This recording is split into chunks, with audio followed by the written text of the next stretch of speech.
Bonjour à tous. Hier, l'Assemblée nationale a voté à une très courte majorité le budget de la sécurité sociale.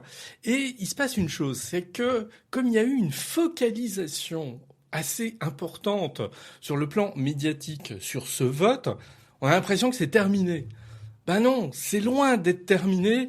C'est qu'une étape et on a presque envie de dire que le plus dur reste à accomplir, ce qui n'est pas le moindre des paradoxes, et qu'ensuite, ça va faire 3 mois qu'on est en discussion budgétaire et c'est pas fini. Alors il est temps surtout de faire le point. C'est ce que je vais faire rapidement et voir où on est. À cette étape, la fiscalité immobilière, Passion Immo, c'est parti.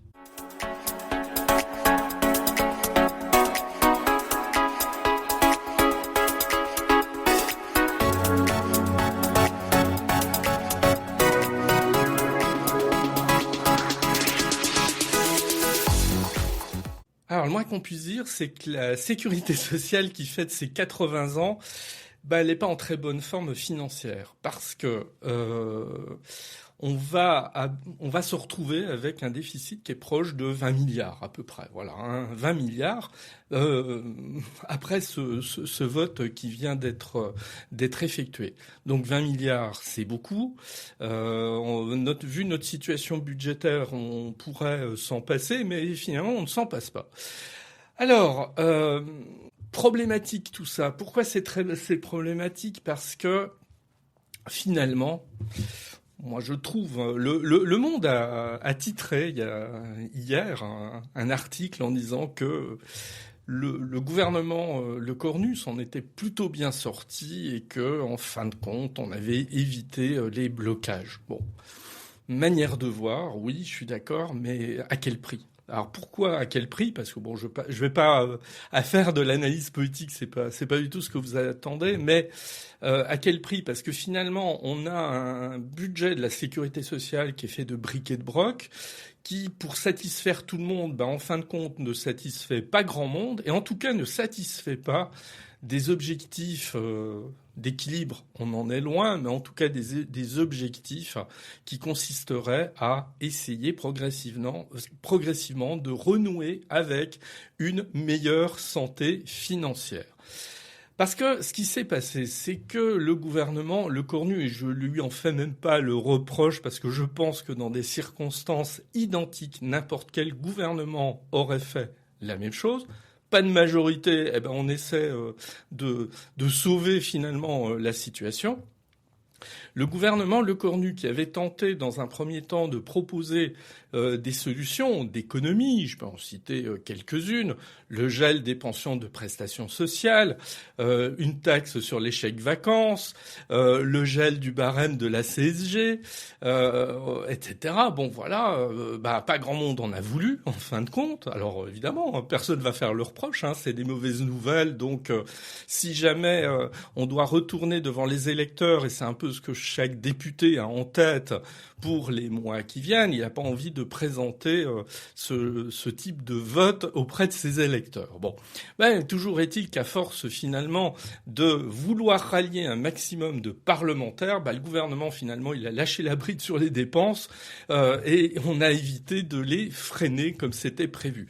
Donc il y a eu une rallonge budgétaire sur l'hôpital, on a élargi la portée de la suspension de la réforme des retraites, on a promis des moyens pour lutter contre les déserts médicaux, on a débloqué des fonds pour soutenir les EHPAD ou les départements d'outre-mer, etc. Bon, la liste elle est assez longue, que de bonnes intentions, mais comme on dit souvent, l'enfer est pavé de bonnes intentions, et donc beaucoup de bonnes intentions, mais au final, un enfer budgétaire parce que on voit bien que on ne résout pas nos problèmes de fond, et nos problèmes de fond, ils sont ramenés à plus tard. Bon. Le journal Les Échos a titré, alors je crois que c'est une tribune, c'est pas un article, une tribune, en disant finalement ce vote du budget de la sécurité sociale, il vise à satisfaire en grande partie un électorat âgé qui déjà bénéficie d'un système de retraite parmi les plus performants au monde, ce qui est une réalité, quoi qu'on veuille faire dire aux chiffres, on a un système qui est le plus favorable au monde, donc le plus coûteux. Est-ce qu'on tente, avec ce budget, de réformer quoi que ce soit? Pas du tout, au contraire. Hein. On accentue ici les problématiques. En fait, on les renvoie à plus tard. On les renvoie à quand? En fait, on les renvoie pour l'élection présidentielle de 2027. Les candidats de 2027 vont avoir le dos très large parce que ils vont devoir finalement faire entrer dans le débat ces discussions. Le feront-ils? Alors là, c'est pas certain parce que là, ça risque d'être annonciateur de très mauvaises nouvelles. Mais en tout cas, c'est la position ici du Parlement qui n'a pas été d'un énorme courage et le tracé de la discussion budgétaire est loin d'être terminé. Donc, on peut être un petit peu inquiet pour les semaines qui viennent. Alors, si on va un petit peu justement dans le détail, qu'est-ce qui a été décidé? Alors, évidemment, c'était le vote du budget de la sécurité sociale, donc pas un impact sur l'immobilier, puisque c'est ça quand même qui nous intéresse. Alors, un point quand même, et je voudrais revenir dessus, la CSG sur le capital. Il y a des placements ciblés par une hausse de cette CSG sur le capital, et il y en a d'autres qui sont exonérés. Bon, je ne vais pas aller dans le détail. En revanche, la chose qu'on peut affirmer, c'est que la réforme de 2017 sur le prélèvement forfaitaire unique, même si on peut toujours la critiquer, elle avait un mérite, c'est de simplifier cette fiscalité. Alors là, on la complique parce que, en fonction du type de revenu, la CSG ne va pas être la même. La bonne nouvelle, c'est que l'immobilier n'est pas impacté, ce qui est un peu logique compte tenu de la crise du logement que nous traversons, compte tenu qu'il faudrait essayer de faire revenir des investisseurs sur de l'immobilier qu'ils donnent à la location. Donc, le gouvernement n'a pas voulu donner un coup supplémentaire à ce secteur.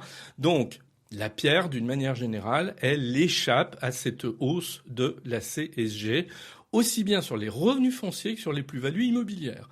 Donc ça, il faut le noter, pas d'impact de ce vote de la loi sur la sécurité sociale sur les revenus fonciers et les plus-values immobilières. Ça va concerner également les SCPI, donc là encore plutôt une bonne nouvelle. En revanche, je fais juste la parenthèse comme ça, là on va avoir un impact d'une hausse de la CSG sur les plus-values, mais là quand je parle des plus-values, je parle des plus-values mobilières, les intérêts et les dividendes qui sont détenus dans un compte titre ordinaire ou dans un PEA, là on aura une augmentation, mais ça ne concerne pas à proprement parler l'immobilier. Donc là, pas d'impact, donc les commentaires concernant une réforme des plus-values immobilières, etc., en tout cas sur ce volet de la CSG, il n'y a rien à noter de particulier. Bon, donc c'est plutôt une bonne nouvelle. Alors maintenant, qu'est-ce qui va se passer? C'est quoi les prochaines étapes? Parce que, comme je l'ai annoncé en intro, on est loin, très loin, d'avoir terminé ce marathon budgétaire qui a démarré quand même, là, il y a quasiment 3 mois maintenant.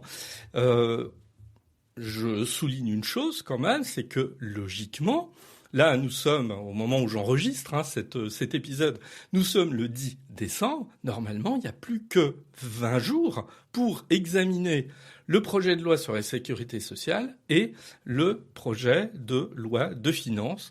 Est-ce que le temps est suffisant? A priori non. On peut penser qu'au 31 décembre, rien ne sera terminé.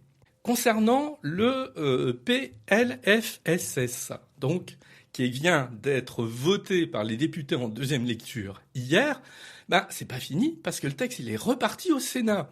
Il est reparti au Sénat et finalement il va revenir ensuite à l'Assemblée nationale. Donc pour une deuxième lecture.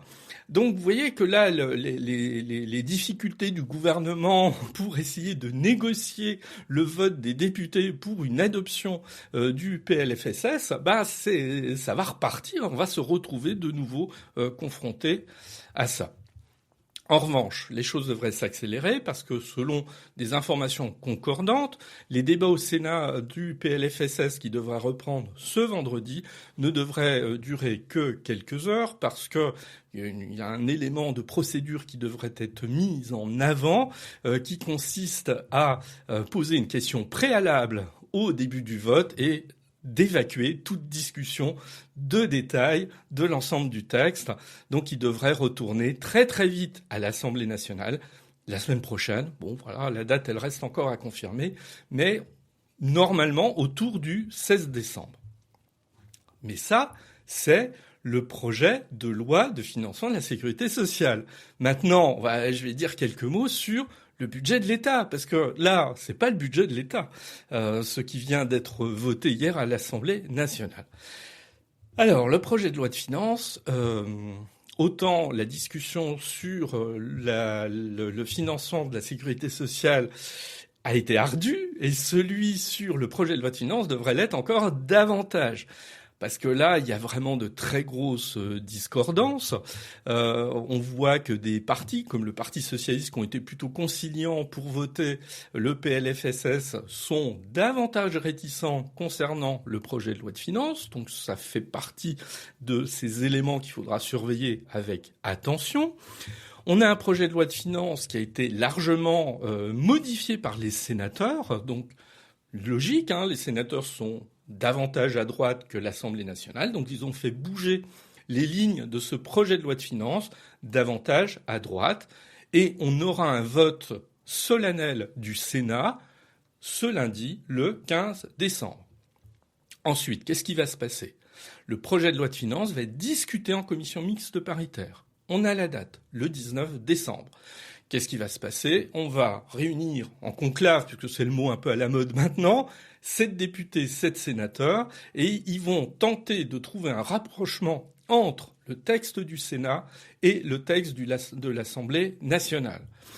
Tâche assez impossible. Pourquoi ? Parce que on sait que le volet recettes du projet de loi de finances, il a été rejeté quasiment à l'unanimité en première lecture, et que le PLFSS, qui vient d'être adopté mardi, a été quand même vu un peu difficilement, et que comme on a alourdi le déficit de la sécurité sociale, maintenant, les parlementaires sont obligés de le compenser dans le budget de l'État. Donc c'est un peu une manière de dire qu'on part avec un handicap supplémentaire concernant le projet de loi de finances, compte tenu de ce qui a été alourdi, voté dans le cadre du projet de loi sur le financement de la sécurité sociale. Donc finalement, l'exigence, elle est montée d'un niveau. Ça va pas faciliter les choses. Alors, comme je le disais il y a quelques minutes, à la fois le PLF et le PLFSS, ils doivent être normalement promulgués avant le 31 décembre. Plus grand monde y croit aujourd'hui, mais comme le gouvernement a exclu de recourir au 49.3 et qu'il maintient cette position, alors d'ailleurs je fais une parenthèse parce que c'est un peu drôle cette histoire, le gouvernement a dit nous n'utiliserons pas le 49.3 pendant la discussion budgétaire, c'était une demande du Parti socialiste, pas que, mais en particulier le Parti socialiste, et on a entendu la semaine dernière des voix au sein du Parti socialiste dire « Ouais, mais finalement, ce serait peut-être pas mal que vous mettiez en œuvre le 49.3 ». Ils l'ont pas dit comme ça, parce que nous, ça nous permettrait de sauver la face à l'égard de notre électorat. Bon, là, niveau cohérence, on repassera, mais en tout cas, pas de 49.3. Donc, si on imagine que la commission mixte paritaire a tout risque, je dis pas chance, à tout risque d'échouer, on va se retrouver un petit peu comme l'année dernière. C'est-à-dire une loi spéciale juste avant le 31 décembre pour autoriser le gouvernement à percevoir les impôts existants, reconduire les dépenses votées en 2025 et se permettre une discussion budgétaire qui reprendrait début 2026. Finalement, le schéma de l'année dernière reprendrait un petit peu du poil de la bête dans les perspectives. Bon, on verra ce qu'il en sera. Alors maintenant, dans tout ça, la fiscalité immobilière.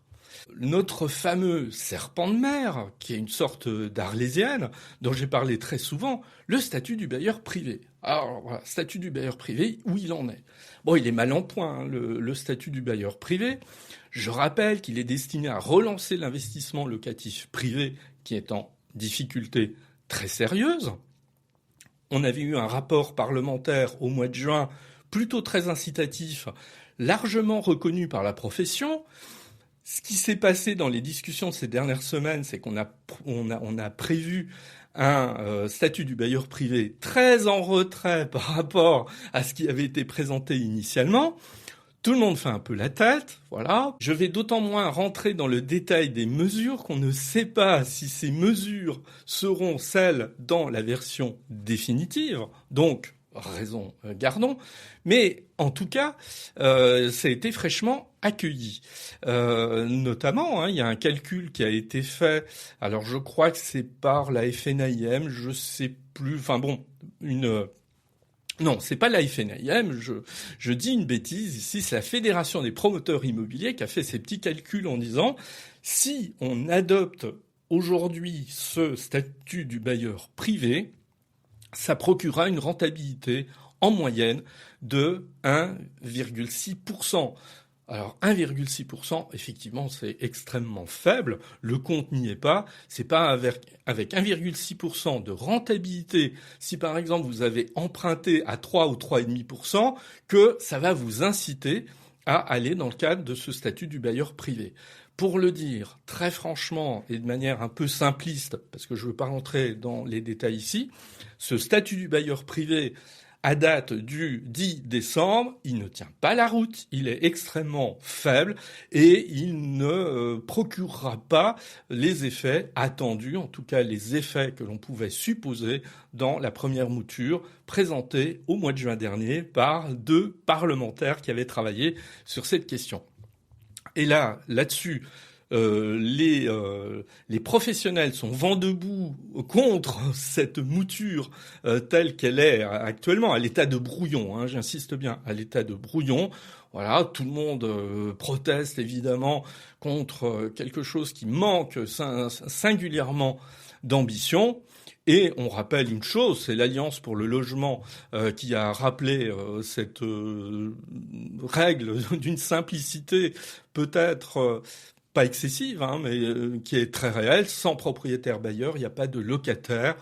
Et les seuls investisseurs institutionnels, hein, je cite ici l'Alliance pour le logement, les seuls investisseurs institutionnels ne répondront pas à la diversité des besoins sur tous les territoires. Ce qui est une manière de dire... on ne peut pas se reposer exclusivement sur les investisseurs institutionnels, ce qui était un petit peu l'optique du gouvernement quand il avait supprimé notamment le Pinel, hein, en disant oui, mais les investisseurs institutionnels prendront le relais. Ben non, ils prennent pas le relais. Je veux dire, la charge elle est trop importante pour eux. Donc les bailleurs privés, les propriétaires bailleurs, même modestes, ils ont toute leur place. Et ce statut du bailleur privé, ben il ne remplit pas les termes du contrat tels qu'on pourrait les imaginer idéalement. Donc on a de grosses limitations. Même le nouveau ministre de la Ville et du Logement, Vincent Jeanbrun, a dit bah non, ça ne convient pas en l'état. Et il a dit, il a précisé hein, que les parlementaires pourront amender, pourront modifier ce projet. Voilà, donc à voir. Là, on a quelque chose qui est encore à l'état de chantier, à l'état de discussion, mais même s'il y a des bonnes volontés, il y a 2 obstacles. Le temps, parce que maintenant le temps va commencer à jouer contre l'élaboration d'une mesure de ce type. Et puis le deuxième obstacle, c'est l'absence de majorité, parce que tout le monde n'est pas d'accord avec ce statut du bailleur privé. Je rappelle une phrase que moi j'avais mise un peu en avant, tellement elle me semblait totalement aberrante, où on avait un député de la France Insoumise, une députée, en l'occurrence, qui avait dit « Oui, mais ça, c'est un cadeau fiscal aux plus riches. » Bon, non, c'est pas un cadeau fiscal aux plus riches quand on veut essayer de favoriser l'investissement des bailleurs privés. Alors évidemment, c'est pas les plus démunis qui peuvent investir dans du logement. Ça, on est bien d'accord là-dessus. Mais ce qui sera intéressant, c'est de viser plutôt une classe moyenne qui cherche, par l'intermédiaire de l'investissement locatif, à arranger, à améliorer la situation de sa future retraite. Et on sait à quel point, voilà, c'est quelque chose de crucial aujourd'hui. Bon, on est en attente, donc, là encore, de changements significatifs sur le projet définitif du statut du bailleur privé. Donc en résumé, on voit bien que nous sommes loin de la fin de cette aventure budgétaire.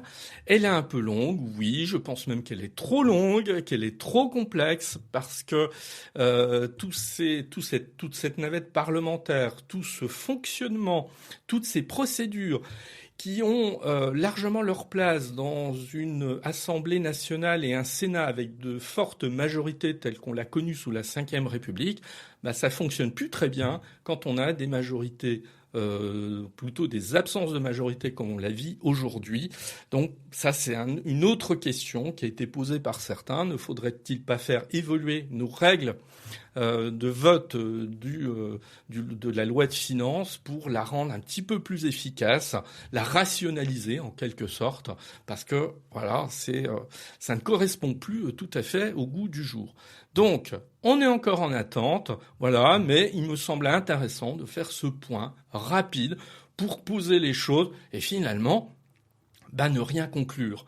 Parce que ma conclusion ici, c'est de dire que personne, encore une fois, à cette date du 2 décembre, ne peut dire, voilà, les incidences sur la fiscalité immobilière de la loi de finances et de la loi concernant le financement de la sécurité sociale. Sur ces bonnes paroles, je vous dis à très bientôt.